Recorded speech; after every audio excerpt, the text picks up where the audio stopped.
से मारा, उसके अहंकार को नष्ट किया। रावण के लिए राम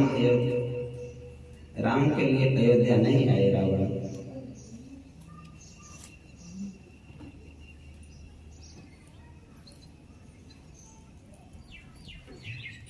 मेरे प्रभु को लंका में जाकर के अहंकार का समूल विनाश किया।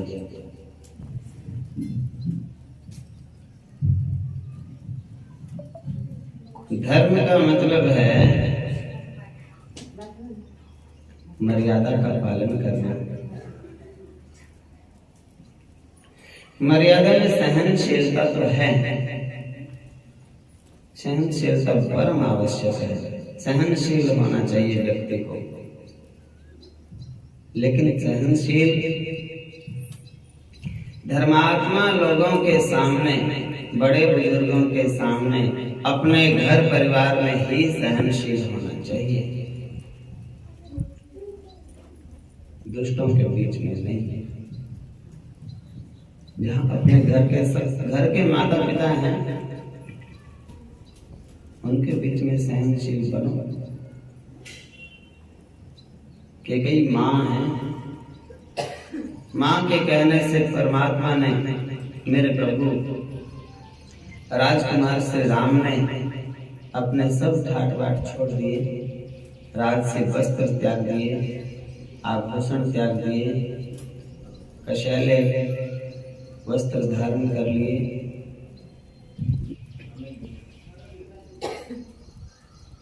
हार श्रृंगार सब कुछ उतार कर रख दिया। एक शब्द भी बोले नहीं मुंह से, क्यों मेरे को वन भेज रहे हो, कभी राम सीता ने बोला ही नहीं। अपने घर में सहनशील बनने की शिक्षा देता है सनातन धर्म, लेकिन जब घर से बाहर निकले, अपने समाज, अपने सनातन धर्म का पालन करने के लिए निकले, सनातन धर्म की रक्षा के लिए निकले, तो धनुष बाण को त्याग के नहीं गए, धनुष बाण को साथ में लेके गए। सहनशील तो है राम, पर राक्षसों के लिए नहीं। जो सनातन धर्म का विरोध करें उनके लिए नहीं। सहन करो, आप अच्छी बात, कोई शिक्षा दे, समझाएं, आप सहन करो। कोई आपके तिलक के लिए बोले, झगड़ा करे, कोई आपकी कंठी के लिए झगड़ा करे, कोई आपके माला जपने के लिए झगड़ा करे, कोई आपका पूजा पाठ में विघ्न पैदा करे, कोई आपके पीताम्बर के लिए झगड़ा करे, कोई आप जय श्री कृष्ण बोल रहे हो उसके लिए कोई झगड़ा करे, आप मंदिर में पूजा पाठ के लिए आ रहे हो, मर्यादा से सब काम घर का करते हो और समय निकाल के पूजा करते हो, फिर उसके लिए कोई झगड़ा करे,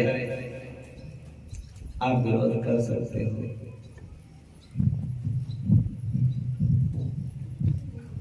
आपका विरोध उचित है, गलत नहीं है। कोई अपने धर्म के ऊपर आंच आए तो आप डट के विरोध करो, सामना करो। हमारे शास्त्र में तो बताया है,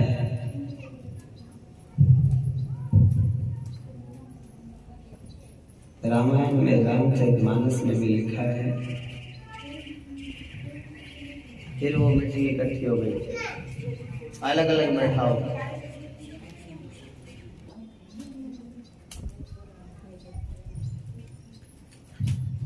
तो सनातन धर्म की रक्षा के लिए हमारे देवी देवताओं ने हमें यही शिक्षा दी है।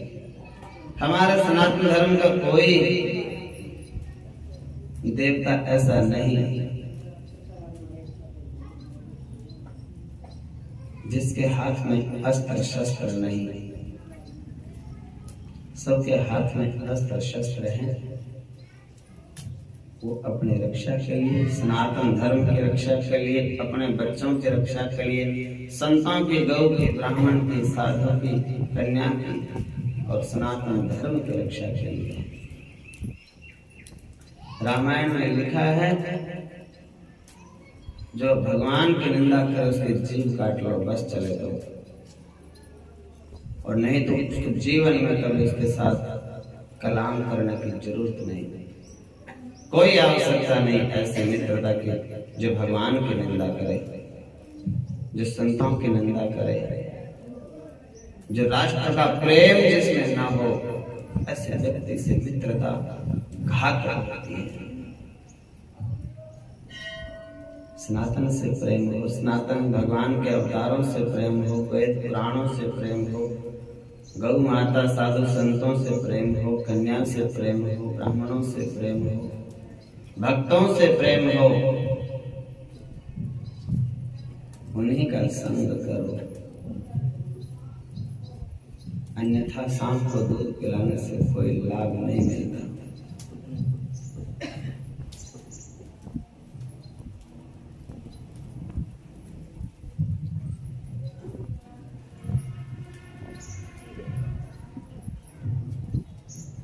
अपने घर में विरोध नहीं होना चाहिए, अपने घर में बात जहां तक भी हो सके अंतिम सांस तक प्रेम बना के रखने का ही प्रयास करो। एक होके रहो, एकता में ही बल। अपने घर में कभी विरोध नहीं किया। 14 वर्ष का वनवास पूरा करके भगवान मेरे राम आए, कैकेयी कहूँ पुण्य पुण्य मिले, मन कर क्षोभ न जाई। सबसे पहले कैकेयी को मिलते हैं, कैकेयी मिलती है राम से। उन्होंने ऐसा नहीं बोला कि तुमने, इन्होंने तो हमारे को वनवास कर दिया था बड़ी मुश्किल से, 14 वर्ष के बाद आज घर में आए हैं, हम क्यों बोले इससे ना। घर में बड़ों से चाहे गलती भी हो जाए तो भी बड़ों का उतना ही मान सम्मान करो, उतने ही सत्कार करो। वो हमारे पूजनीय हैं, और पूजनीय का मतलब हम उनके अर्पण हैं। वो हमारे घर में बड़े बुजुर्ग हैं, उनकी गलतियां भी क्षमा, बुद्धि भ्रम समझ करके किसी प्रकार से भी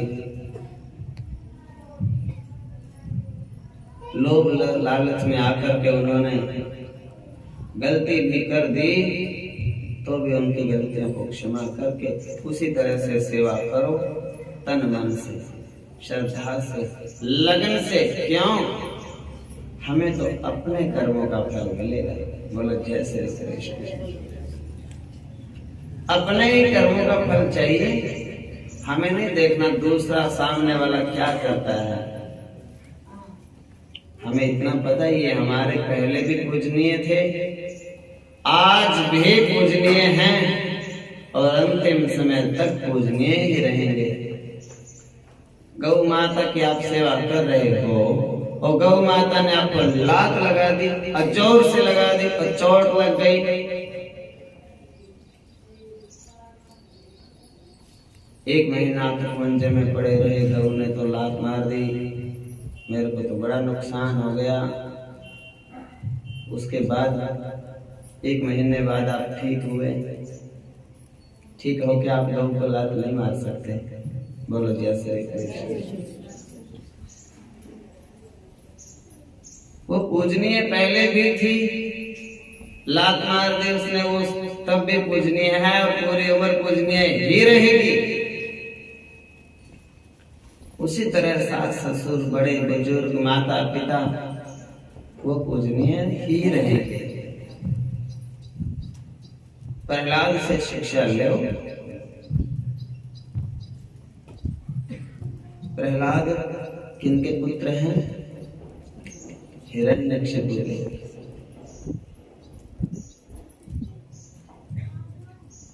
कभी अपने पिता का वो अपशब्द नहीं बोला। पिता ने कोई कसर छोड़ी नहीं। पहाड़ से गिरा दिया, गरम खंबे से ऐसे कोड़ी भरवा दी, उबलते हुए कड़ाहे में उसको डाल दिया, होलिका की गोद में उसको बैठा दिया, लोहे की सलाखें लाल करके उनसे मारने का प्रयास किया। लेकिन प्रहलाद कहते हैं, पिताश्री आप में मुझे भगवान दिखते हैं।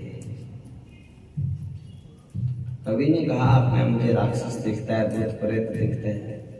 न, बोले खंबे में भी भगवान है, आपकी तलवार में भी भगवान है और आप में भी भगवान है। यही ज्ञान है सनातन का।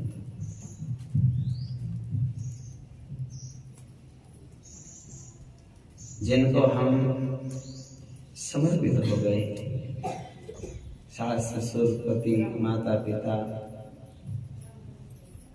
वो सब पूजनीय हैं, पूजनीय ही रहेंगे, हमेशा पूजनीय हैं वो। भगवान राम कैकेयी से बहुत ज्यादा मिलते हैं, दोबारा मिलते हैं। क्यों? माँ के मन में ये ना रहे कि मैंने वनवास दिया था तो मेरे साथ बोलता ही नहीं। माँ मेरे मन में कोई ऐसी बात नहीं है, पहले भी मेरी माँ थी, आज भी मेरी माँ वैसी की वैसी है। मैं तो तेरा बालक हूँ, तूने मुझे शिक्षाएं दी, संस्कार दिए, लाड लड़ाया, दुलार किया, तो डांट दिया, वनवास दे दिया तो कोई बड़ी बात नहीं। ये घर में ये चीज आपके स्वभाव में आ जानी चाहिए। ये स्वभाव में आ गया तो भक्त बन गए आप। भगवान शिव क्या शिक्षा देते हैं? भगवान शिव शिक्षा देते हैं कि भैया देखो, मैं तो आपके लिए हूं, आप मुझे क्या देते हो इस बात को मैं याद नहीं रखता, लेकिन मैं आपको क्या देना चाहता हूं इस बात पे बड़ा ध्यान रखता हूं। आप पर कभी संकट आए, चिंता आए, आप ना संभल पाओ तो मुझे याद कर लेना। समुद्र मंथन हुआ, एक तरफ राक्षस लगे, एक तरफ देवता लगे।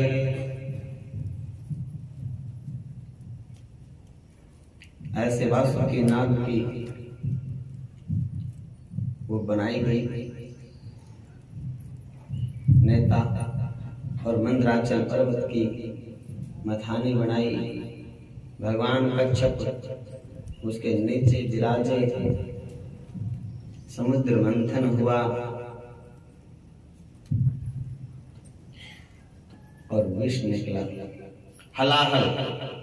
ऐसा हलाहल कालकूट नाम के विष से भी भयानक, जिसकी सुगंधी से ही मर जावे, दुर्गंध से। इतने उसमें से विषैली दुर्गंध आती है, दुर्गंध से ही तो मरते हैं। कोरोना में क्या था? वो वायु में, हवा में ही था, वो उसमें ही उसके। तो ऐसे करके भगवान शिव ने उस जहर को पी लिया और बदले में क्या दिया? अमृत।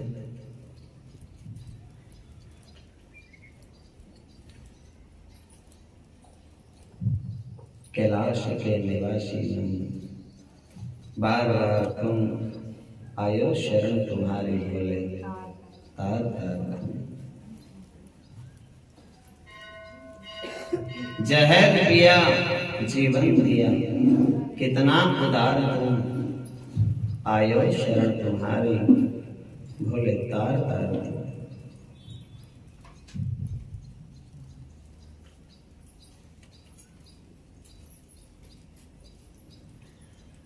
तो कैकेयी ने भी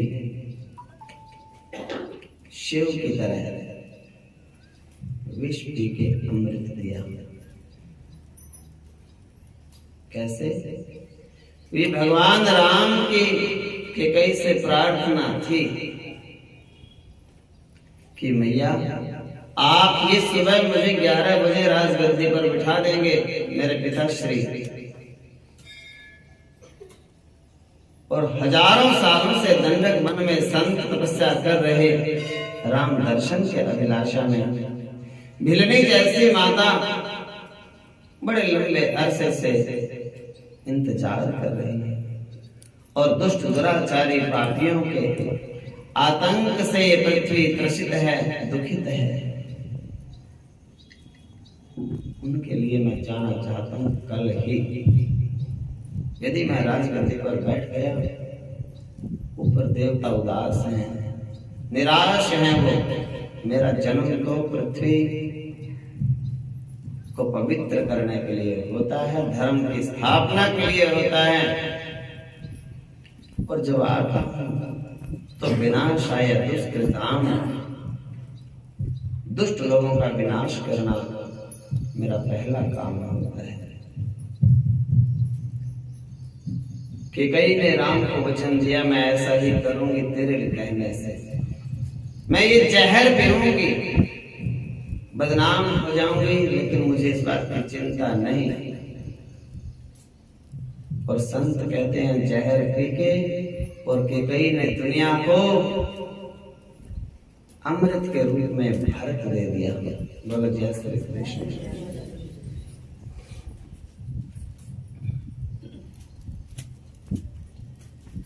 माँ को नहीं देखो, माँ की कोख को देखो।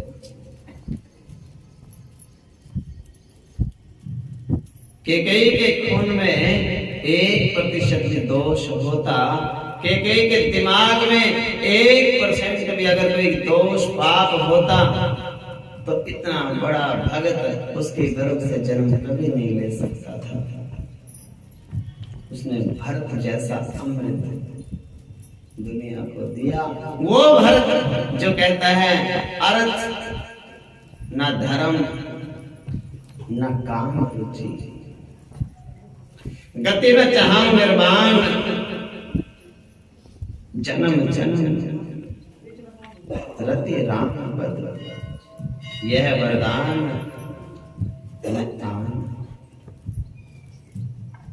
ऐसा भक्त को जन्म देने वाली मां है कैकेयी मैया। भगवान शिव उनके हृदय में विराजते हैं।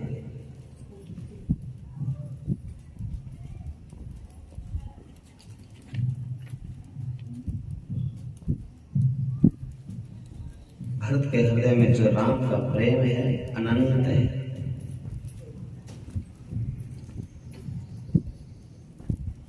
वो प्रेम किसी को दिख नहीं रहा था, अप्रकट था, पहले गुप्त था। लक्ष्मण का प्रेम सबको दिख रहा था बचपन से। लक्ष्मण तो राम जी की छाया की तरह संग ही संग रहते हैं।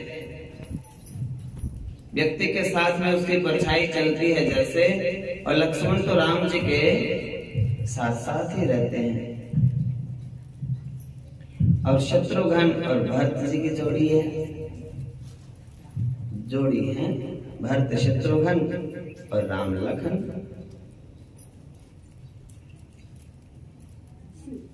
विश्वामित्र ऋषि जब आए यज्ञ की रक्षा के लिए,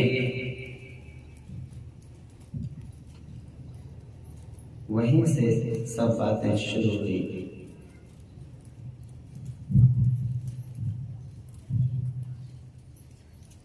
राम जी के मन में उसी समय आ गया था, इतने बड़े बड़े संतों को इतने परेशान है संत, इनको यहाँ आके राजा के दरबार में आके सवाल करना पड़ रहा है रक्षा के लिए। अनर्थ हो रहा है धरती के ऊपर। अरे संत तो अपने कुटिया में ही रहते, भजन करते, राजा को स्वयं जाना चाहिए संतों के पास उनकी रक्षा के लिए। तो यहाँ संत आ रहे हैं राजा के दरबार में, हमारी सुरक्षित नहीं है, हम हमारी रक्षा करो। तभी राम के मन में बैठ गई थी बात, मैं राजगद्दी पे नहीं बैठूंगा जब तक मैं सब संतों को निर्भय नहीं कर देता। विश्वामित्र आए दशरथ के दरबार में, मैं जाचन आयु निर्भतो ही, मैं मांगने आया हूं राजा कुछ आपसे। राम का मन दुख गया दिल, इतने बड़े संत हो गए, भगवान इनके दर्शन करना चाहते हैं और ये कहते हैं हम मांगने आए। मांगने की नौबत नहीं आनी चाहिए।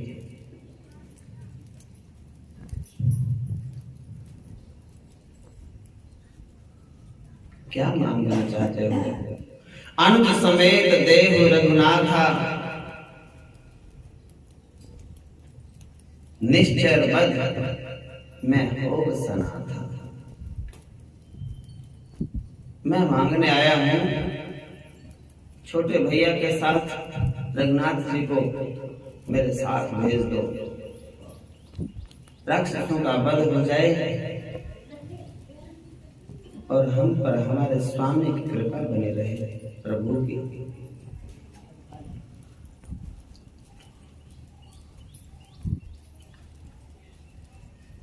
जिसके ऊपर स्वामी की कृपा है, नाथ की कृपा है, उसे फिर कोई डर नहीं। भजन बोलते हैं, हमारे साथ श्री रघुनाथ तो किस बात की चिंता, हमारे साथ श्री रघुनाथ तो किस बात की चिंता, चरण में रख दिया जब माथ तो किस बात की चिंता, चरण में रख दिया माथ तो किस बात की चिंता, मेरे स्वामी को रहती है मेरी हर बात की चिंता, मेरे स्वामी को रहती है मेरे हर बात की चिंता।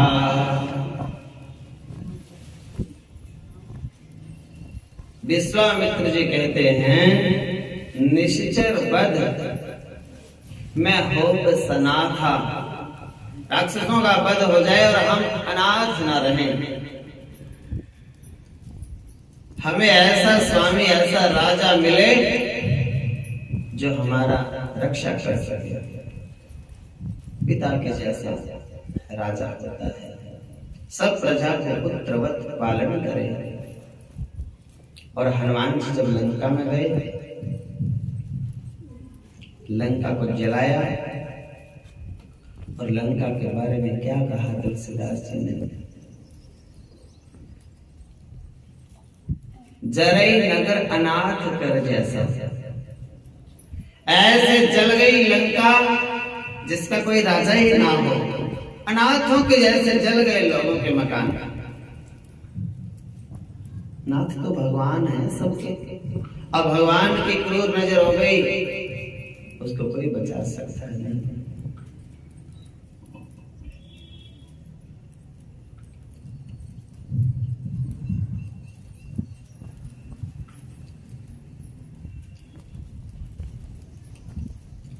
रावण के घर में ही रावण को समझा के, बुझा के, दहला के और हनुमान जी आनंद से निकल गए। माता सीता को मिल के आए प्रेम से और अपने आप को कोई श्रेय देते ही नहीं, मैंने तो कुछ किया ही नहीं। समस्या ये है कि भक्त तो तुम बनना चाहते ही नहीं, और जब ये बात हम बोलते हैं तो आपको तो प्रशंसा सुनने की आदत है। हम बोलते हैं कि आप भक्त बनना चाहते ही नहीं, और आपका मन करता है अभी अभी उठ के ही कह दें हम तो चाहते हैं। क्यों? बड़ाई सुनने की आदत है, लेकिन ये सच्चाई है। बहुत सा आसान है बहुत भक्त बनना, बड़ाई मुश्किल नहीं है। कैसे बनना है? बस हनुमान जी भक्त हैं। जो लोग जो भक्त हैं, ये देखो उनकी कैसी भावना है अपने प्रभु के लिए, वैसी भावना अपनी आप बना लो। उनमें अहंकार कितना है? उन हनुमान जी हैं जैसे, तो हनुमान जी में अहंकार कितना है, काम कितना है, लोभ कितना है, मोह कितना है, प्रेम कितना है। काम करते हैं तो क्या कितनी बार बोलते हैं वो कि मैंने किया और किसी ने नहीं किया। कभी बोलते नहीं, वो तो यही कहते हैं कि भगवान राम करते हैं जो करते हैं, मैं तो कुछ करता ही नहीं।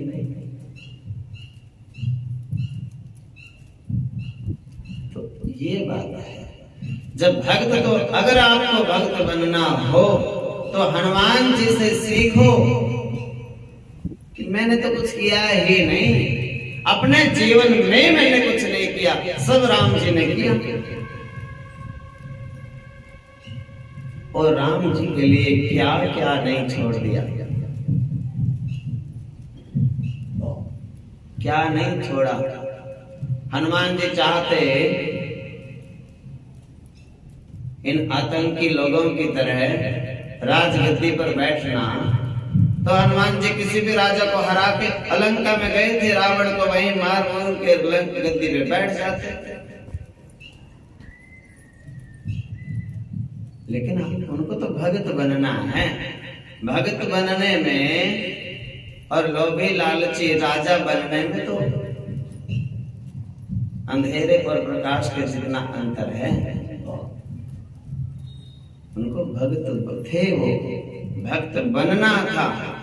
आपको भक्त नहीं बनना, आप अभी लोभी लालची जीव हो। आपको तो पड़ोसियों से आगे निकलना है, बस रिश्तेदारों से आगे निकलना है, उनको दिखाना है हाँ हम तुम्हारे से कम नहीं, आगे हैं। इसी उन्हीं की दौड़ में मर जाओगे और बाद में कोई पूछने वाला नहीं। किसी सबकी दौड़ छोड़ भगवान के नाम में लगो।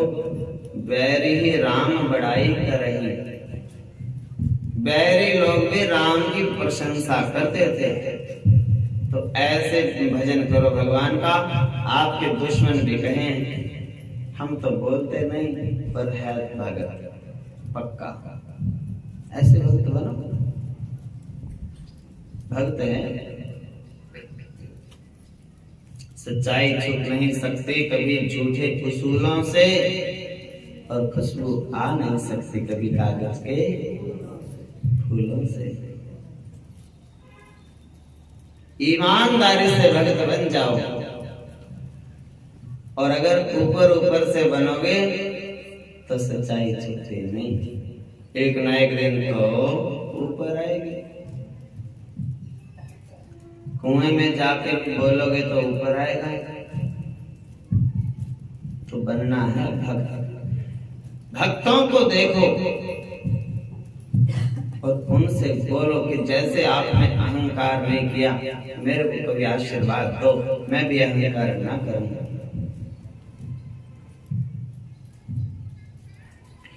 राम जी से सीखो। राम का स्वभाव कितना सरल है, कितना सौम्य है। शांतम शाश्वतम प्रमेय मनघम निर्वाण शांति प्रदम ब्रह्मा शंभु फणींद्र सेव्य मनीषम वेदांत वेद्यम देखो।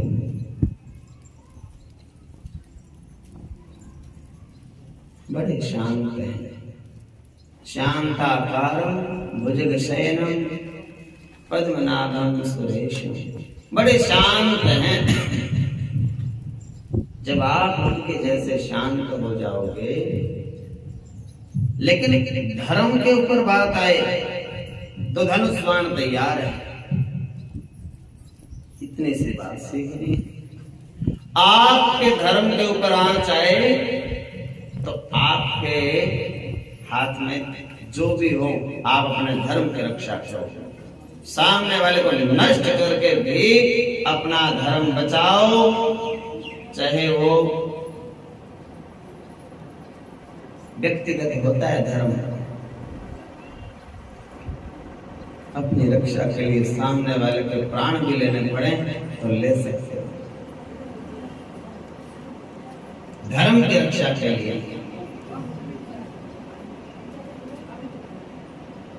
लेकिन धर्म का दिखावा नहीं। और घर में ये बातें नहीं। घर में तो शांत, ईश्वर का भजन करो, बड़ों को प्रणाम करो।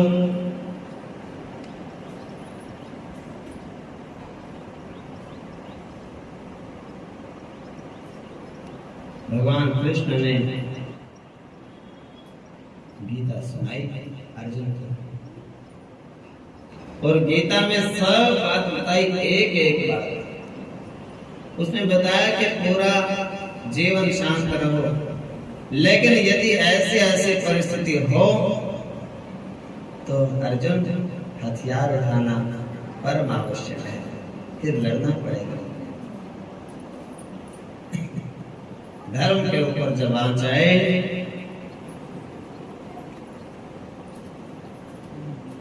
दुष्टों दुर्जनों के हाथ में जब तक शस्त्र है,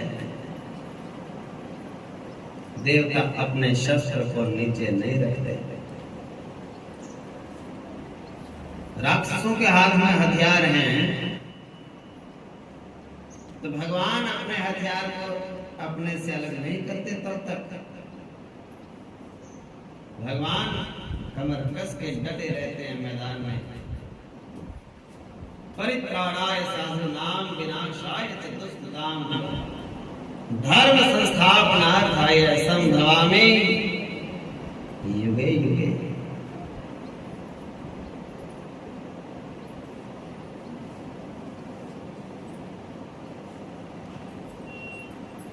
तो मेरे प्रभु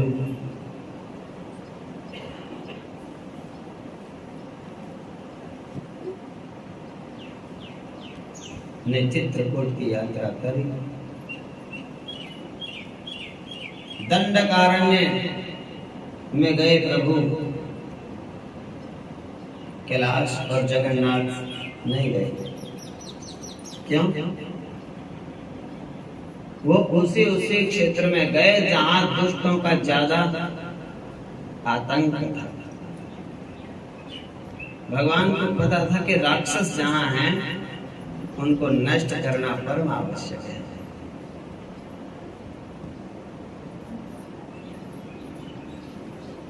दक्षिण की ओर राम जी की यात्रा हुई। अयोध्या से चित्रकूट, चित्रकूट से दक्षिण की ओर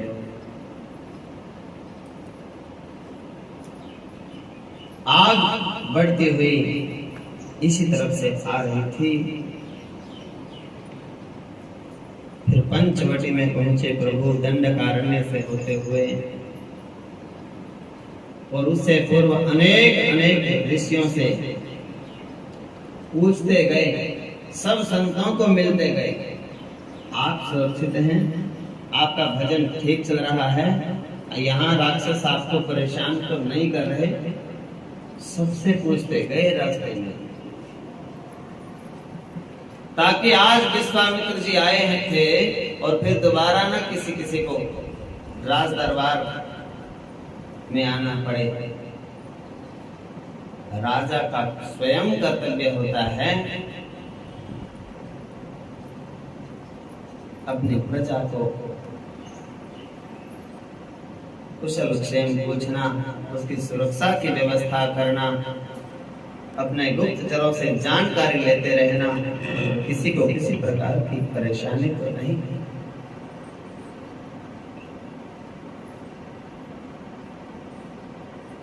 ऋषियों ने मरे हुए राक्षसों ने जो ऋषियों का भक्षण कर लिया था और बहुत बड़ा हड्डियों का ढेर दिखाया। राम जी ने पूछा, ये हड्डियों का ढेर इतना ऊंचा पर्वत के जैसा, ये हड्डियां कैसी हैं, किसकी हैं? संतों ने कहा, ये सब हड्डियां संतों की हैं। इनका रक्त पी गए, मांस खा गए राक्षस लोग, और हड्डियों का ये ढेर पड़ा है, पर्वत के समान पड़ा। भगवान की दाहिनी भुजा फड़की, क्रोध आया मेरे प्रभु को, हृदय विदीर्ण हो गया मेरे प्रभु का, दुख हुआ, आंखें लाल हो गई, और वहीं पर भुजा उठा के भगवान ने प्रण किया, निश्चर हीन कर्म मही भुज उठाई प्रण कीन। इस पृथ्वी को मैं राक्षसों से जब तक हीन नहीं कर देता, सब राक्षसों का समूल विनाश नहीं कर देता, तो मेरा नाम राम नहीं। दक्षिण में बढ़ते चले गए, पंचवटी में जाकर के भगवान स्थिर हो गए, और फिर श्री राम जी ने सोचा कि शायद राक्षसों को अभी तक संदेश नहीं मिला कि प्रभु आ गए हैं और तुम्हारा समय आ गया।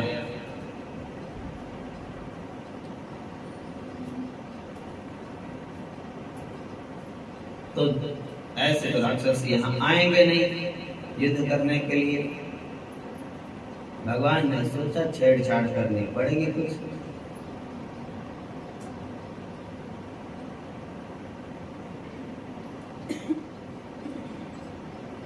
या तो राक्षसों की तरफ से कुछ उपद्रव सामने आए, हमें बहाना मिले, या फिर हम शुरुआत करें। तो रावण तो सब जगह घूमते ही थे, अहंकारी थे, मदोन्मत्त थे, अति गर्व था उनको, अहंकार अभिमान था, दादागिरी जमाते फिरते थे सब जगह।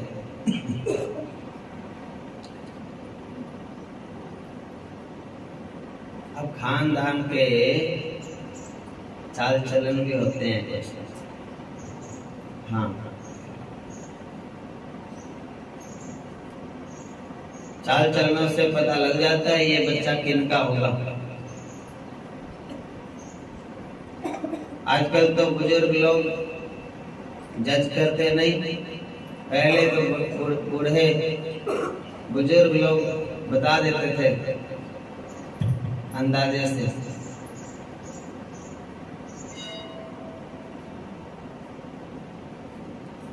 तो ऐसा होता है, पूरा ही परिवार वैसा ही होता है, एक ही किस्म का, एक ही नस्ल का होता है। एक बच्चे को धमका दो, गलती कर रहा हो, तो पूरा परिवार कहेगा मेरे पुत्र को धमका दिया, मेरे बेटे को धमका दिया।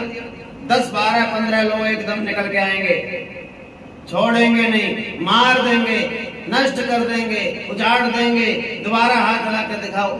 ये कोई पूछेगा नहीं हमारे की भी गलती होगी, कोई उसको अपने को कोई पूछेगा नहीं तेरी गलती होगी, तेरे मारेंगे तो ना। उनका मतलब ये है कि अपना दिखाओ, अपना स्वभाव दिखाओ। हाँ,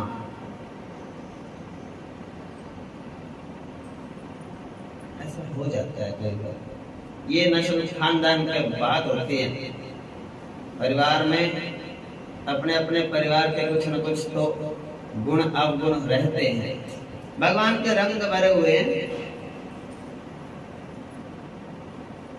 किन्हीं का परिवार दानी होता है, किन्हीं का परिवार भक्त तपस्वी होता है, किन्हीं का परिवार योद्धा होता है, किन्हीं का परिवार क्रोधी होता है, किन्हीं का परिवार अहंकारी कामी लोभी होता है। तरह तरह की उसमें विकार हो जाते हैं। क्यों? क्योंकि सत्संग नहीं सुनते। उनका खुद का ही सत्संग पूरा नहीं होता। वो इतना सत्संग जानते हैं कि हमसे ही सुन लो, हम क्या सुने सत्संग किसी से, हम तो खुद ही सत्संग सुनाने वाले हैं। तो संतों का वो संग नहीं करते तो अहंकारी हो जाते हैं। अब जैसा रावण था वैसे रावण की बहन शूर्पणखा पहुंची पंचवटी में और जाके भाई को खबर बताई, नाक कान कटवा के गई। फिर रावण ने सीता जी का हरण किया और राम भगवान जी ने तो सीता जी को सब बातें समझाई थी कि जो आपका असली रूप है वो आप अग्नि को सौंप दो और छाया की सीता बन जाओ, छाया रूपी सीता बन जाओ।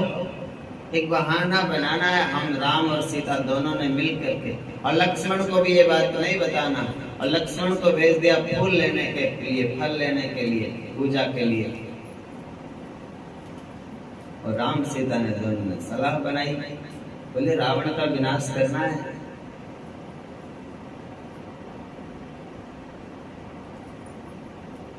क्यों? रावण की वजह से तो तेरा जन्म हुआ है। एक लंका के लंकापति ने ऋषियों से जाकर के कर मांगा, कर टैक्स दो। संतों के आश्रम में जाके रावण कहने लगा मैं राजा हूं और टैक्स दो मेरे को। संत कहने लगे भैया हमारे पास तो भजन है, भगवान का भजन करते हैं, वैसे वैसे रखते नहीं, मधुकरी भिक्षा दाल फुल्का लेते हैं, पा लेते हैं बस, और भजन करते हैं दिन भर, हम कहां से टैक्स देंगे। इतना दुराचारी, इतना पापी, इतना अन्यायी, इतना अहंकारी था। कहने लगा मुझे पता नहीं, पैसा नहीं है तो चाहे अपना खून दो निकाल के, पर मुझे तो टैक्स चाहिए। सब संतों ने विचार किया, कहने लगे भैया इसका समय आ गया। एक घड़ा लिया, घड़ा मटका छोटा सा, और सब संतों ने यहाँ अपनी जांघ में से रक्त निकाला, खून, और मटके में भर के उसको दे दिया। रावण लेके गया लंकापुरी में,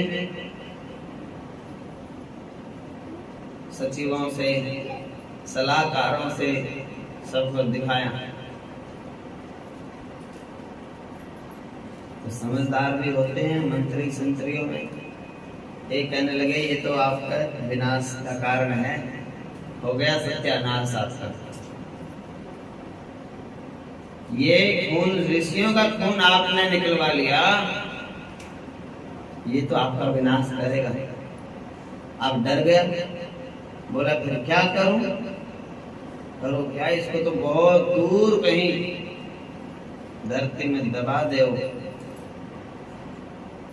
और लंका से पूरा भारत छोड़ के और नेपाल में जाके और जनकपुरी में उस मटके को रावण ने दबवा दिया। और संतों का खून था, कितना पाप था उसमें। जिस जगह पे दबाया वहां बाग था राजा जनक का, बाग तो सूख गया एकदम,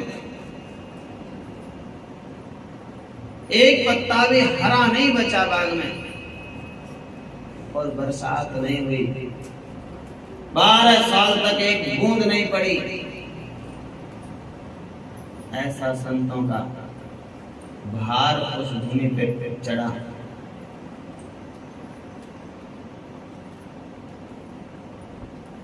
राजा जनक ने विचार किया, संतों के चरणों में गिरा, कोई तो कृपा करो, कुछ तो कष्ट निवारण करो मेरा। संतों ने कहा भैया एक काम दिख रहा है हमें तो। बोले क्या? अरे तुम अपने हाथ से हल चलाओ अपने बाग में, उस बाग में कुछ गड़बड़ है, और वो गड़बड़ तब ठीक होगी जब आप हल अपने हाथ से चलाओगे।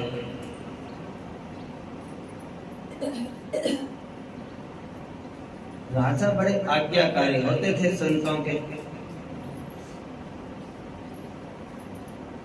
तो राजा जनक ने अपने हाथ से हल चलाया। हल की जो फाड़ी होती है, फाड़ी का नाम होता है सीता। हल की फाड़ी होती है नीचे, उसका सीता बोलते हैं उसको। और वो जाके हल उस मटके को लगा जो रावण ने दबाया था। आवाज आई तो रोका,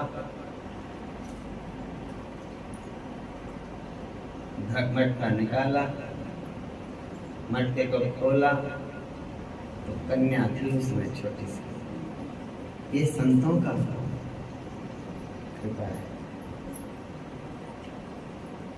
उस रक्त से, और वो जो हल्की फाली का नाम सीता होता है, बोले ये इससे निकली है, इसका नाम सीता ही रख दो। बोलो जय श्री कृष्ण। नाम सीता ही रख दिया। अब वो संतों का जो रक्त था, तो रावण का तो मुंह जड़ से नाश उसने करना ही था। राम ने कहा देवी विनाश को करने के लिए आप पैदा हुई हो, अब अधूरा काम नहीं छोड़ना। अब आप लंका में विराजो छाया के रूप में, और मैं इंद्र को बोलूंगा कि वो आपको आएंगे और कुछ खिला के जाएंगे प्रसाद। और आपको कभी वहां लंका में आप जब तक रहोगे, ना तो प्यास लगेगी ना भूख लगेगी। बोलो जय श्री कृष्ण। हाँ, राक्षसों का पानी पीने की जरूरत नहीं है, और ना राक्षसों का कुछ खाने की जरूरत है। तो ऐसा ही हुआ। इंद्र भगवान आए और माता जी को थोड़ा प्रसाद दे गए राम जी का।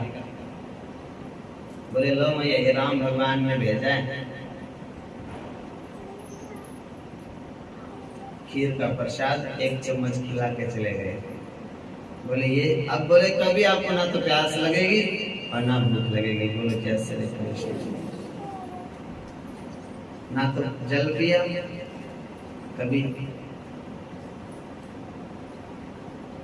ना भजन किया।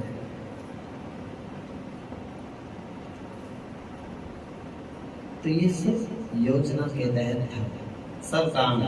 मेरे प्रभु विनाश करते हैं राक्षसों का, दर्शन करते हैं संतों के, उद्धार करते हैं भक्तों का।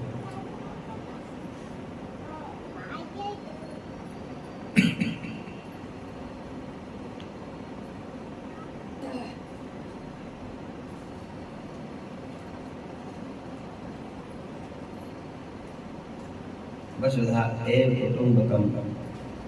पूरी धरती मेरी है, पूरी धरती पे रहने वाले लोग मेरे हैं, पूरी धरती मेरा घर है। राम ने ऐसा सोच समझा। राम जी के बाद आज तक करोड़ों राजा लोग, अरबों राजा हो चुके, पैदा हुए और मर गए। भगवान कृष्ण भी आए राज किया, द्वारकाधीश बने, लेकिन आज भी राम राज की बात अमर है। राम के जैसा राजा न तो आया न आ सकता। बोलो जय श्री कृष्ण।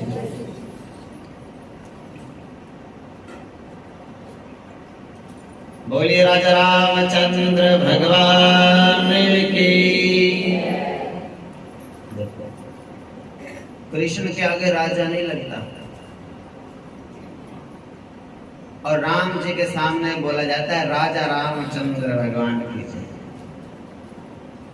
राजा कृष्णचंद्र नहीं बोला जाता। राम राज बोला जाता है, राम राज। कोई सुखी हो जाए ना, बोले देखो भैया कमी तो कोई है नहीं, राम राज है। बस बड़ों का आदर करना छोड़ दे। अन्न की कमी नहीं, धन की कमी नहीं, वस्त्र की कमी नहीं, दूध की किसी चीज की कमी तो नहीं है, खाने पीने पहनने ओढ़ने की कमी नहीं। धन का लोभी इतना हो गया व्यक्ति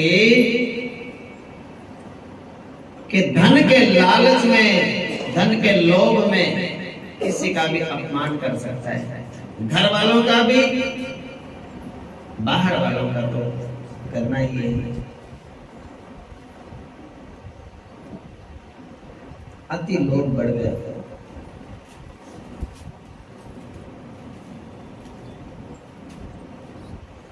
राम रावण का संग्राम हुआ और रावण शिव का भजन करता है।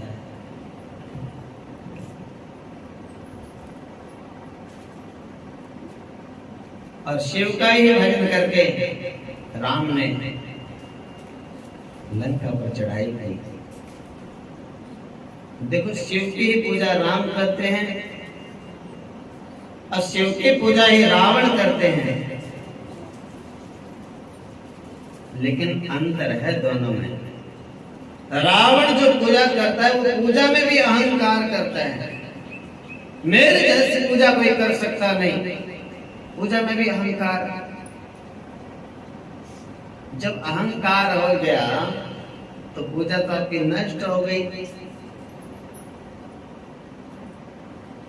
अकबर ने माता पर छत्र चढ़ाया और छत्र चढ़ा के बोल दिया कि ले भैया, हिंदुओं में तो इतना बड़ा छत्र आज तक किसी ने चढ़ाया नहीं, और मैंने चढ़ा दिया। मैं अकबर हूँ, राजा हूँ, दिल्ली का बादशाह। और जब कहा कि हिंदुओं ने तो आज तक इतना बड़ा छत्र चढ़ाया नहीं और मैं चढ़ाता हूँ, और मैया रानी ने उसी समय वो छत्र उखाड़ के और फेंक दिया दूर। ऐसी मिट्टी का बना दिया वो, आज तक किसी को पता नहीं चला कौन सी धातु का है। उस लोहे से भी गया गुजरा हो गया। भगवान के सामने अहंकार नहीं। पुण्य करो, दान करो, सेवा करो, मंदिर में अहंकार नहीं। घर में भी, घर भी भगवान का ही मंदिर है। सेवा करो,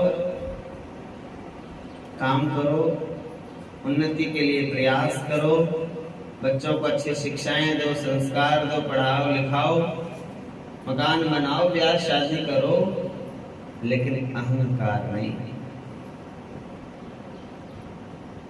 मैंने कर दिया, मैंने किया, मैंने किया, इस मंत्र का जाप कम करो। मेरे प्रभु ने किया सब, मेरे अंदर तो कोई सामर्थ्य ही नहीं। मैं तो रात को आंख बंद करके सो जाता हूँ, सुबह उठूंगा कि नहीं, कोई गारंटी नहीं। फिर भी उठ ही जाते हैं, चमत्कार हो जाता है। रोज रोज चमत्कार होता है। रात को आंख बंद करके सो जाते हैं, सुबह से ठीक ठाक उठ जाते हैं। ये चमत्कार ही तो है। और ना उठेंगे तो क्या बिगाड़ लेंगे किसी का। भगवान ने देना है कुछ हमारा,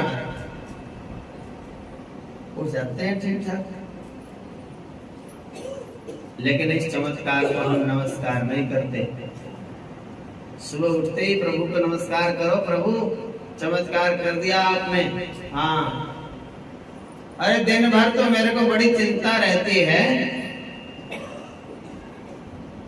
रात को घोड़े बेच के सो जाते हैं, फिर कौन संभालता है? हम तो सोए पड़े। दिन में तो हम देखेंगे इस गेट से कौन आया, उधर वाले से कौन आया, कुत्ता कहां से आया, बिल्ली कहां से आई, पशु के पानी पी लिया, के ये कर दिया, के वो कर दिया, और रात को सोए, सुबह उठे बोले ओहो आज तो जागी नहीं खुली, लेट उठे, फिर भागते हैं फटाफट, इधर उधर भागेंगे, फिर हाँ जिधर जाना उधर नहीं जाएंगे, उल्टी साइड में जाएंगे।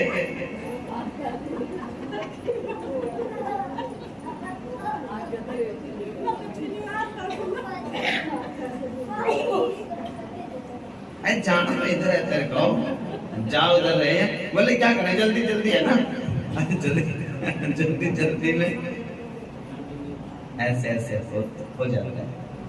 उसको सुबह उठो, जमीन पे पांव बाद में रखो, पहले प्रणाम करो मेरे प्रभु को, 2 मिनट सुमिरन करो, धरती माता को पहले प्रणाम करो, फिर पांव रखो जमीन पे।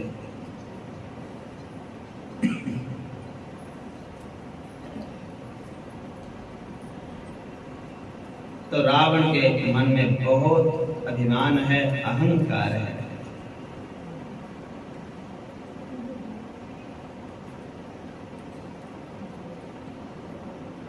जिसका वो भजन करता है उसी के सामने अहंकार करने लगा,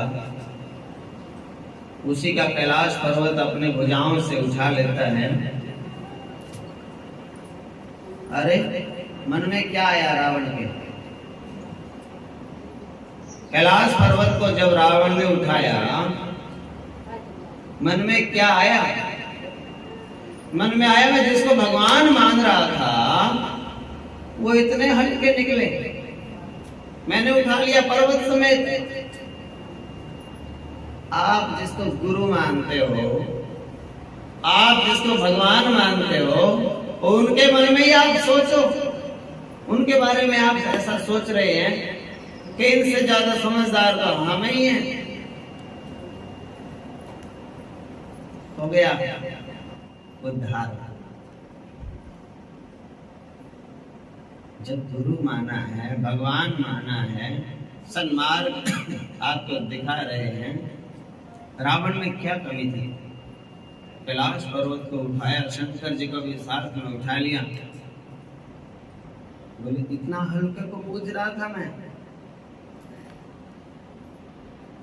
इससे ज्यादा पूजा तो मेरी ही होनी चाहिए दुनिया में, जिसने मैंने तो इसको उठा ही लिया।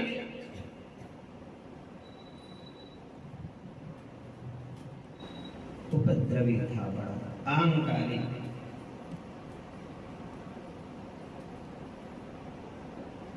और हनुमान जी भक्त हैं राम जी के, वो सुषेण जी को लेके आए वैद को, क्योंकि वैद तो था नहीं वहां पे जहां राम जी का शिविर था। लक्ष्मण जी को शक्ति लगी तो विभीषण ने कहा मेरे भैया बहुत अच्छा वैद्य है लंका में, अगर वो आ जाए तो लक्ष्मण का इलाज हो जाएगा। हनुमान जी ने कहा पता बताओ, अभी जाता हूँ लेके आता हूँ।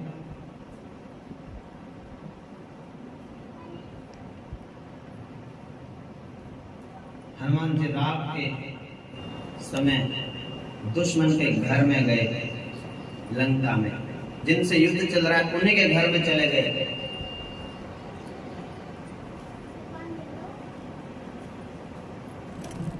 और जाकर के वैद्य सोया था, सुषेण के घर समेत, और सुषेण वैद्य को उठा करके ले आए। सुषेण वैद्य ने देखा, नाड़ी परीक्षण किया, कहने लगे भैया नाड़ी तो उसकी गलत चल रही है, बहुत धीमी चल रही है और बहुत जल्दी बूटी चाहिए, जड़ी बूटी। बोले कहाँ? तो यहाँ तो नहीं मिलेगी आसपास। संजीवनी चाहिए और ऐसे वो द्रोणागिरी पर्वत पे मिलेगी।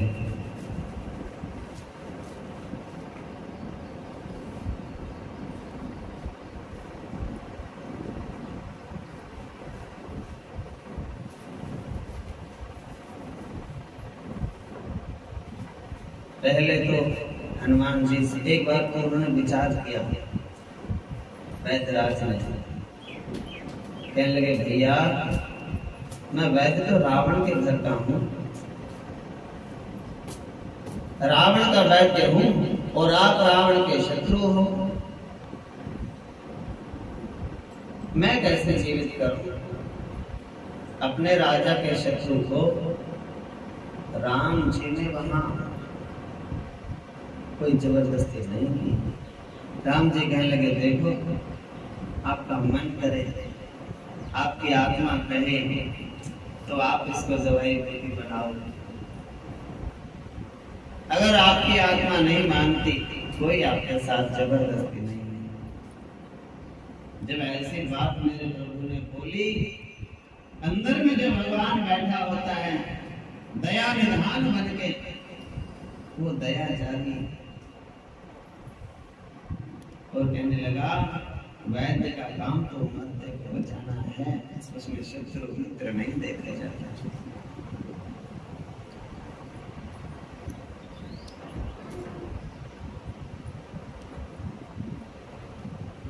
तो जब रावण ने पर्वत को उठाया था, इतना अहंकार था कि मैंने पर्वत को भी उठा लिया, शिव को भी उठा लिया, पार्वती माता उसके ऊपर विराजमान है, गणपति जी, नंदी जी से पूरा शिव का परिवार ही मैंने उठा लिया। लेकिन हनुमान जी जब सुषेण के पूरे परिवार को ही उठा के ले आए, ये कहते हैं आपकी कृपा से हो रहा है सब कुछ, अपना अहंकार नहीं, सब राम जी को श्रेय देते हैं। आपको भक्त बनना है, आज ही बन सकते हो, अभी की अभी बात समझ आ जाए। बस जो भी आप काम करते हो मैं नहीं करता, मेरे प्रभु कर रहे हैं।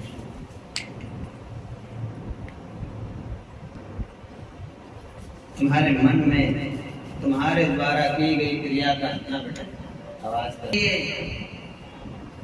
गुरु स्थान का, गुरु का, इष्ट का यदि महत्व न रहे और फिर तुम कोई कार्य करोगे तो सब व्यर्थ की बातें हैं, कोई लाभ नहीं होगा उनसे।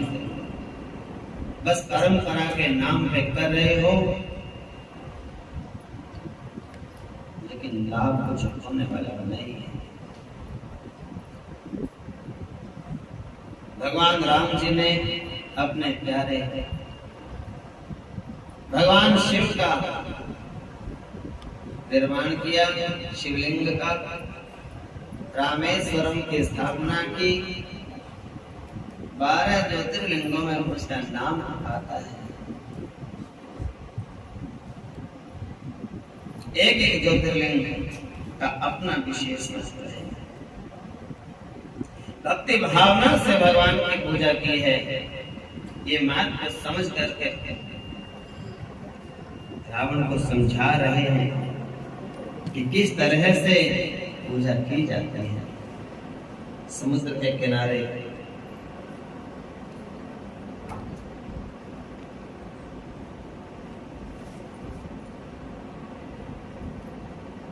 रामेश्वर, राम के ईश्वर, बोली रामेश्वर भगवान की।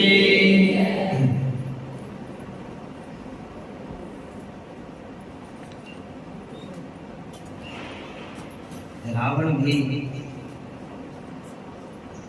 भगवान शिव का भक्त था। उस रास्ते से रोज आता जाता था। राम तो एक बार उस रास्ते से गए, एक बार में ही रामेश्वरम की स्थापना हो गई और आज तक रामेश्वर की पूजा होती है।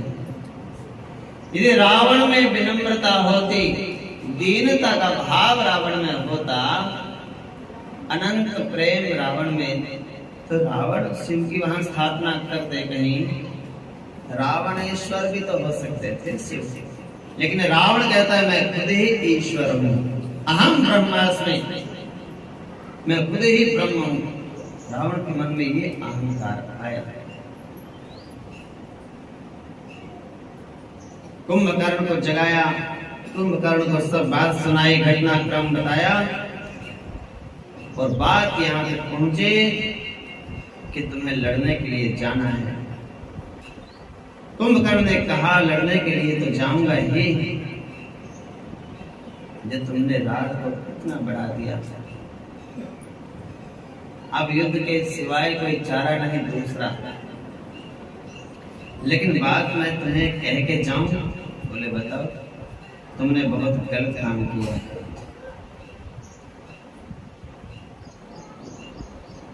भाई ने भी कहा, पत्नी ने भी कहा, मंत्रियों ने भी समझाया, अहंकारी लोग जल्दी मानते नहीं। जब तक अहंकार है किसी की सुनते नहीं। राम ने रामेश्वर की पूजा करके, वंदन करके, सेतु का निर्माण करके, क्या था राम जी के पास? और कोई शिकायत नहीं, ना अस्त्र थे ना शस्त्र थे, एक धनुष्मान, कोई लंबी चौड़ी सेना नहीं थी।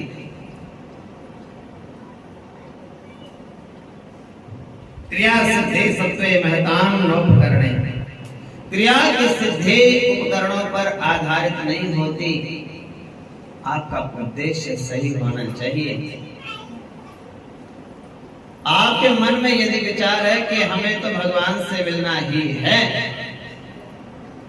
अपने आप साधन बनेगा और भगवान जरूर मिलेंगे। तरीके अपने आप बन जाते हैं। आपके मन में भावना होनी चाहिए कि मुझे तो प्रभु से मिलना है।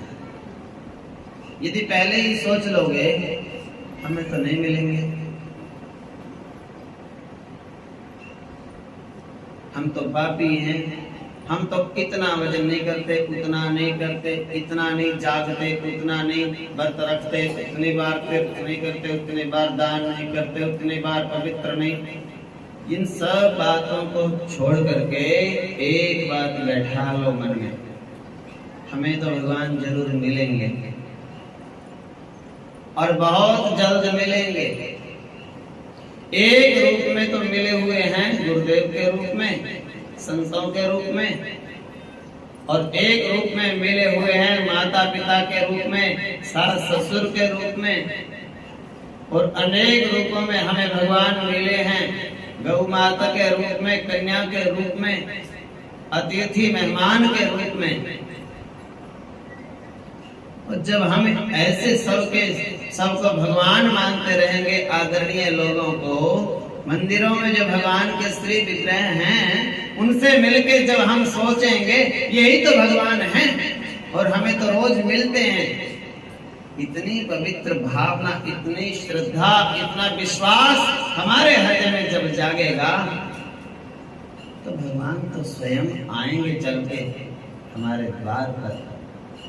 जैसे दिलनी को दर्शन दिया, हमारे हाथों से भी भगवान रुचि रुचि भोग लगाएंगे। क्यों नहीं आएंगे? अवश्य आएंगे। गुरुदेव रोज बोलते हैं कि भगवान जरूर मिलेंगे आपको। उनके वचन कभी मिथ्या होते नहीं, हो सकते नहीं। हमें विश्वास है, भगवान को आना पड़ेगा। मिलने के गुरुदेव बोल के गए थे मातंग ऋषि कि बेटा तेरे को कुछ प्रयास करने की जरूरत नहीं है, मैं तो जा रहा हूं भगवान के धाम में। और आप यहीं आश्रम में रुको, यहीं पे भगवान आएंगे तेरे लिए। और भिल्लनी ने कभी सोचा नहीं कि मुझे पता नहीं मिलेंगे कि ऐसे ही शेर सांप मेरे को खा जाएंगे, कुछ नहीं सोचा। एक ही बात आएंगे राम, रोज फूल बिछाती है। एक दिन रास्ते से जाने वाले राहगीर बोले, अरे भिल्लनी पागल हो गई है क्या, हमें जाने दो, हटो रास्ते से। तो भिल्लनी कह रही, भैया हाथ जोड़ती हूँ, आप थोड़ा इधर से निकल जाओ, यहाँ से मेरे राम आएंगे, उनके लिए मैं फूल बिछा रही हूँ। ये कहने लगा, इतने समय से तो आए नहीं, रोज रोज तो लोगों को खराब करती है। तो कहने लगी, खराब नहीं, मैं मेरे प्रभु को श्रद्धा भावना से अर्पण करती हूँ और वो स्वीकार भी करते हैं। तो उन 3-4 लोग थे, वो उनमें से एक समझदार थे, कहने लगे, भैया ये भगत देवी हैं, ये भक्ता हैं, इनकी श्रद्धा भावना है, अरे इनको क्यों सता रहे हो, क्यों परेशान कर रहे हो, हम थोड़ा रास्ता से बदल के चलते हैं। उन्होंने रास्ता बदला, निकल गए और थोड़ी देर बाद ही मेरे प्रभु राम और लखन वहां आए और भिल्लनी फूल लगा रहे थे। और भिल्लनी कहने लगी, ऊपर देखा नहीं भिल्लनी ने, और देख के कहने लगी, भैया तुम फिर आ गए, मैं फूल लगा रही हूँ मेरे राम के लिए। मैंने बोला है ना, आप रास्ता बदल के निकलो। और राम कहने लगे, देवी राम आए हैं, और ये मैं राम हूँ, ये मेरे साथ में लखन है, और भिल्लनी तो लेट गई चरणों में। मैं जानती थी मुझे भगवान जरूर मिलेंगे, भगवान अपने आप मेरी कुटिया पे आएंगे, क्योंकि मेरे गुरुदेव ने कहा था। बोलो जय श्री कृष्ण। मालूम था मुझे राम आएंगे। तो गुरुओं की बातों पे आप विश्वास करते नहीं, आपको विश्वास हुआ नहीं कि आपको राम मिलेंगे। मैं रोज कहता हूँ कि आपको भगवान मिलेंगे, और आप मन में फिर सोच लेते हो मुझे क्या मिलेंगे, मुझे तो मुश्किल है मिलेंगे। अब मैं रास्ता साफ करता हूँ राम जी के आने के लिए, और तुम उसमें रोड़ा अटका देते हो, अनर्थ कर रहे हो। एक ही बात पे टिक जाओ कि जरूर मिलेंगे। अब जब बोल रखा है तो जरूर मिलेंगे, और जरूर से भी जरूर मिलेंगे। और हम चाहे जैसे भी हैं, भगवान की कथा सुन के हम पवित्र हो गए, हम भगवान के भक्त हो गए हैं। अब हम ना तो पापी, ना हम अहंकारी, ना हम क्रोधी, ना हम कोई दोष नहीं।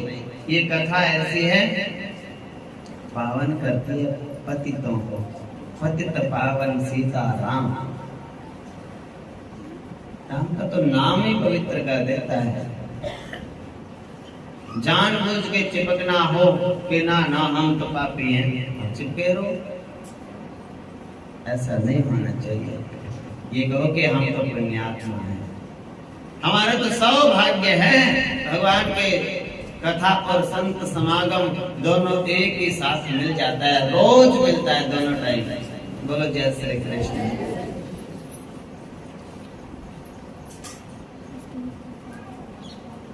तो ऐसा करके दृढ़ विश्वास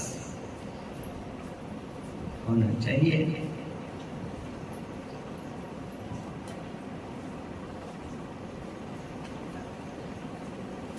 प्रेम अमीय मंदर विरह भरत पयोधि गंभीर मति प्रगटौ सुर साधु। कृपा सिंधु रघुवीर। श्री रामचरितमानस पर जिन जिन महापुरुषों ने चिंतन किया है,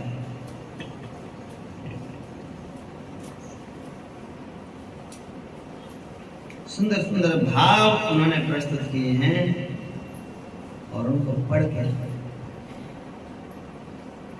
तुलसीदास जी के जो हृदय के भावों को सुनते हैं, पढ़ते हैं कि भरत का जो हृदय है वो समुद्र के समान है।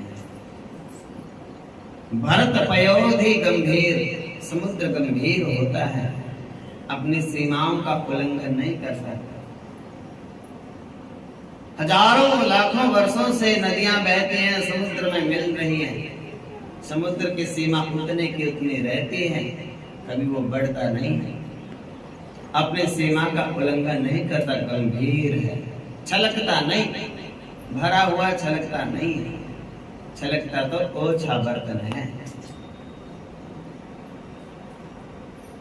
प्रेम का समुद्र है मेरा भरत, परंतु वो प्रेम बचपन में छिपा हुआ था। लक्ष्मण का प्रेम तो सबको दिख जाता था, भरत का प्रेम दिखता नहीं, छिपा है हृदय में। राम वनवास हुआ, राम वन में गए तो मानो समुद्र का मंथन हिल गया, अयोध्या हिल गई पूरी, घर तो पूरा हिल गया, बिखर गया, समुद्र मंथन हो रहा था, ऐसा मानो। ये सब भगवान राम जी की कृपा से हुआ, राम जी की इच्छा से हुआ। बिना राम की इच्छा से के कहीं ने वरदान नहीं मांगे। राम ने कही के पैर पकड़े, माँ आप कर सकते हो ये लीला, आप वरदान मांगो मेरे पिताजी से। कहती है राम तेरे लिए तो मैं दुनिया की बदनामी भी सहन कर लूंगी, पर तू खुश रह, तेरा उद्देश्य पूरा होना चाहिए, तेरा लक्ष्य पूरा होना चाहिए, जो तूने सोच रखा है जीवन में ठान ली करने की, वो पूरा करना अपना काम।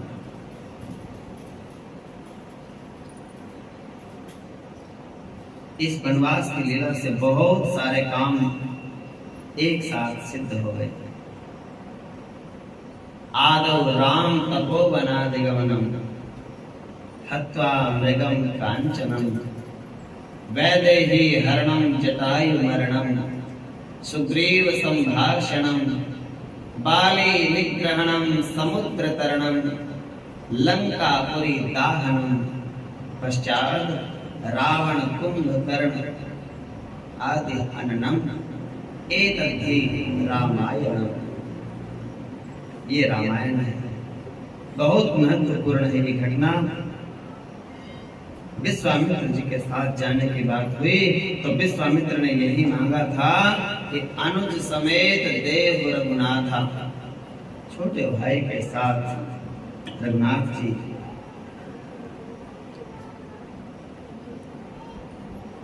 राम जी के साथ जब जाने की बात हुई तो भरत भी तो छोटे थे राम से, लेकिन भरत ने नहीं कहा मैं भी साथ में जाऊंगा। लक्ष्मण तो साथ ही साथ रहता था।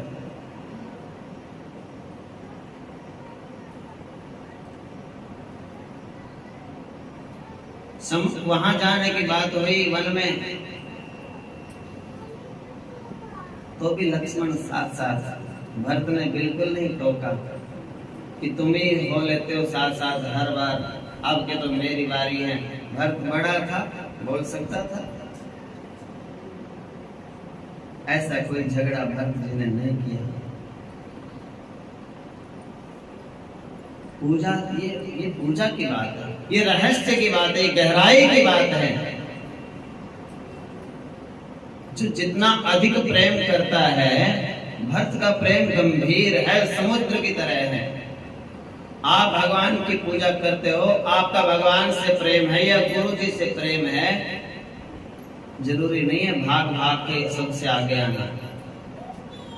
प्रेम दूर से भी दिखेगा, हृदय में होना चाहिए। घर में आप बैठे हो, मंदिर में आप नहीं आ सकते, वहां से भी आपका प्रेम उतना ही आपको फल देगा।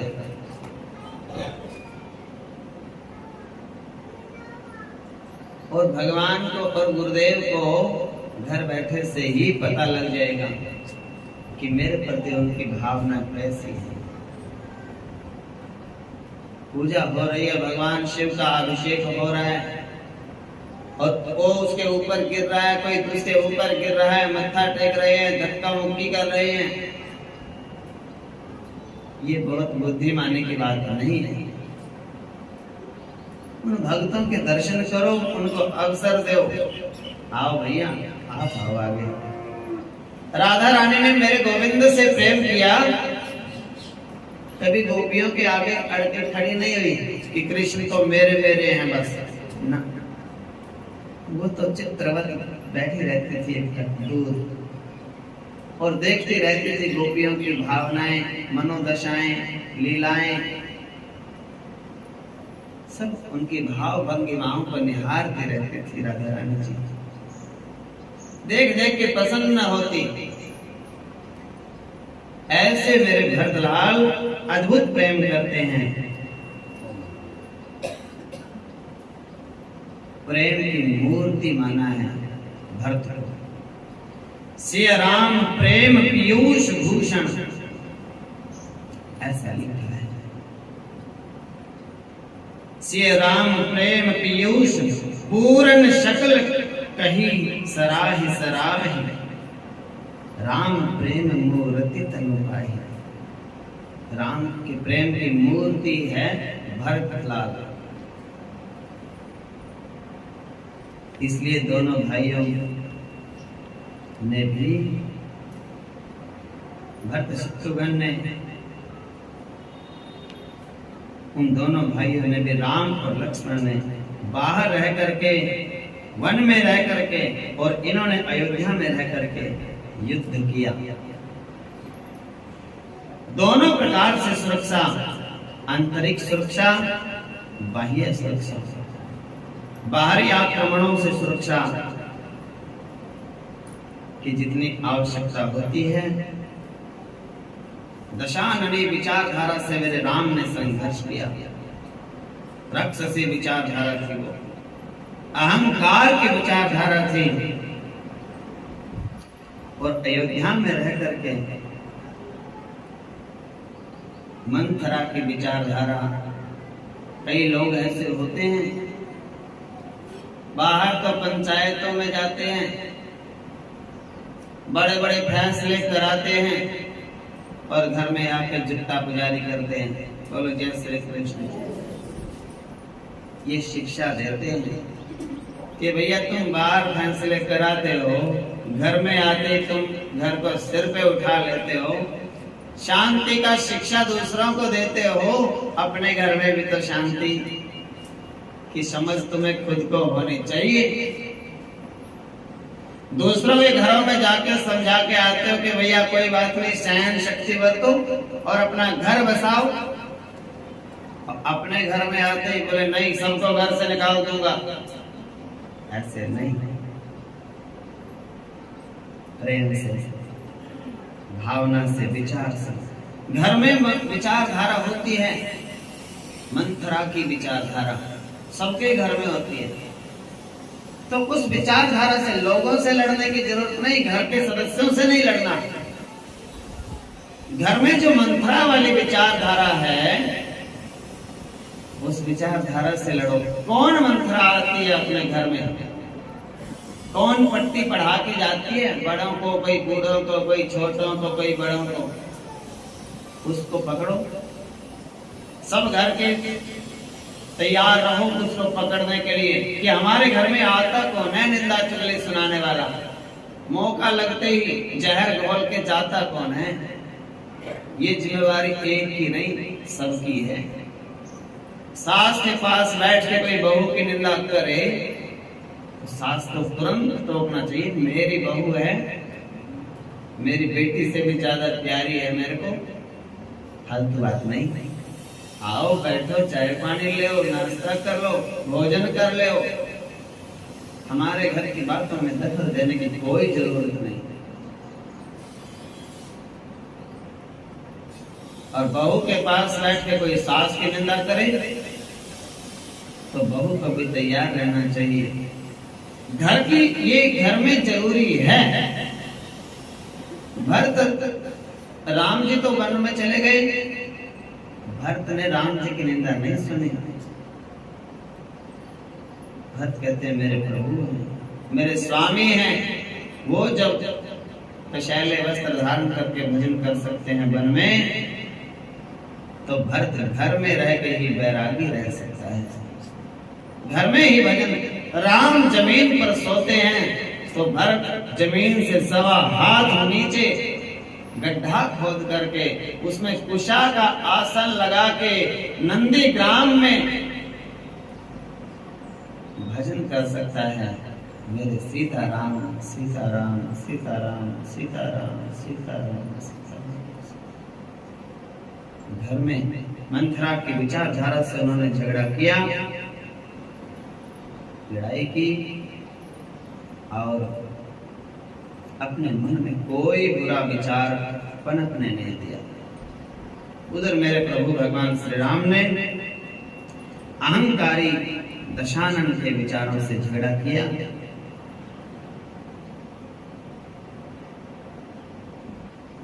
भरत दया निधि, दीन दुहाई, शत्रुघ्न को मंथरा को मारने के लिए तैयार तत्पर थे, और बीच में भरत जी ने छुड़ा दिया। बोले नहीं, तेरे को राम की सौगंध लगे, मंथरा को मारना नहीं जान से, छुड़ा दिया। राम की शपथ दे के घर में अनबन हो जाए, हत्या तक बात पहुंचनी चाहिए नहीं। बोलो जय श्री कृष्ण। ना तो आत्महत्या, ना किसी दूसरे जीव की हत्या, सोचना ही नहीं कभी। आत्महत्या से बड़ा कोई पाप नहीं। मरने वाला तो मर गया और घर में सब रहने वालों का मुंह काला कर गया। क्या मिला? किनको कागज लगाई? अपने घर के लोगों को। कोई कहेगा माँ ने कह दिया, कोई कहेगा बाप ने धमका दिया, कोई कहेगा भाई ठीक नहीं था, कोई कहेगा घर वाली ठीक नहीं थी। अपने ही लोगों को बदनाम करके और खुद दुनिया से चला गया। हत्या के बारे में सोचना भी नहीं चाहिए, महापाप है। 1 लाख गौओं को मार देना और आत्महत्या कर देना या किसी जीव की हत्या करना इतना बड़ा पाप है। जीवन दान देव, मारने नहीं दिया मंथरा को। भरत जी ने दया निधि है, बोले भैया मंथरा के विचारों के साथ लड़ाई है, शरीर के साथ नहीं।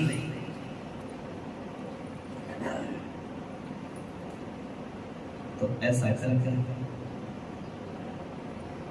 बाकी विचार कल सुनाएंगे। नमः पार्वती पते हर